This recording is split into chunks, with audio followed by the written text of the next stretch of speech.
Diriwayatkan dalam hadis Bukhari dan Muslim, bila seseorang sudah diletakkan di kuburnya lalu yang mengantar kembali pulang, maka roh si mayit akan dapat mendengar bunyi terompah orang yang pulang itu. Bunyi terompahnya terdengar. Datang dua malaikat menanyakan dia dengan pertanyaan-pertanyaan yang kalau bisa dijawab dengan betul, dua malaikat yang bernama Munkar Nakir akan bilang, jawabanmu betul, tenanglah kau di sini, naumatal arus, tidurlah kau di sini seperti tidurnya pengantin. Orang yang baik-baik di alam kuburnya akan mendapat nikmat kubur, sehingga masa penantian yang lama. Sebab jangan lupa, kita masuk ke kubur itu kan menunggu sampai datangnya hari kiamat. Jadi kalau kiamat umpama masih 1000 tahun lagi, ya 1000 tahun kita menunggu. Orang yang baik-baik penantian di alam kubur, kata malaikat, naumatal arus, tidurlah kamu seperti tidurnya pengantin. Tapi orang kafir, orang yang dosanya bertumpuk, tidak sanggup menjawab pertanyaan dua orang malaikat, maka dia akan mendapat azab di alam kuburnya terus menerus siang dan malam sampai datangnya hari kiamat. Saudara hadirin, maka alam kubur bisa merupakan raudhatun min riyadil jannah, taman di antara taman-taman surga, pun juga bisa merupakan hufratun min hufarin niran, menjadi liang daripada neraka. Ada lagi riwayat yang dari Imam Muslim yang diperoleh dari Zaid bin Sabit.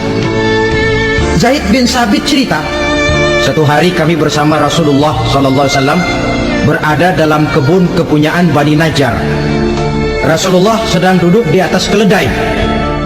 Tiba-tiba entah bagaimana itu keledai terkejut, kaget, berontak, hampir Rasulullah jatuh. Rasulullah kemudian bertanya, rupanya di kebun itu ada kuburan tua, 5 atau 4 kuburan. Rasulullah lalu bertanya, saudara-saudara ada yang tahu nggak ini kuburan siapa? Nggak ada ya Rasulullah. Memang kenapa? Ini penghuni kuburnya lagi disiksa oleh Allah. Andai kata boleh saya mohon kepada Allah supaya kamu dengar seperti yang saya dengar, andai kata saja kamu kuat mendengarnya, saya pasti akan berdoa. Tapi sayang, saya yakin kamu pasti tidak akan kuat mendengar mereka mendapat azab di kuburnya. Hadis sahih riwayat Imam Muslim dari Zaid bin Sabit. Kehidupan di alam barzakh. Pak, iya kalau yang matinya dikuburin. Lah kalau yang matinya dia ceburin ke laut, dibakar, di medan perang hilang gak ketahuan kemana jenazahnya. Saudara, hilang kek, dikubur kek, di dalam lautan direndam kek, itu kan cuma logika kita. Menurut Allah tidak ada perbedaan orang mati dikubur di dasar lautan, atau dibakar sampai jadi abu, atau gugur di medan perang tidak ketemu jenazahnya. Entah mereka tetap masuk ke alam barzakh namanya.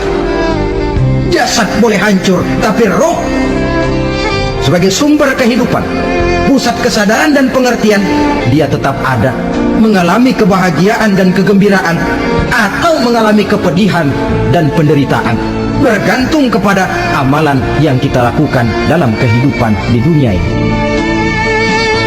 Maka dalam Yasin tadi kan jelas, qul yuhyiha alladzi ansha'aha awwala marrah, yang menghidupkan mereka yang dikubur di dasar lautan, mereka yang dibakar sampai jadi abu, yang akan menghidupkan ialah Allah yang menciptakan mereka dulu pertama kalinya.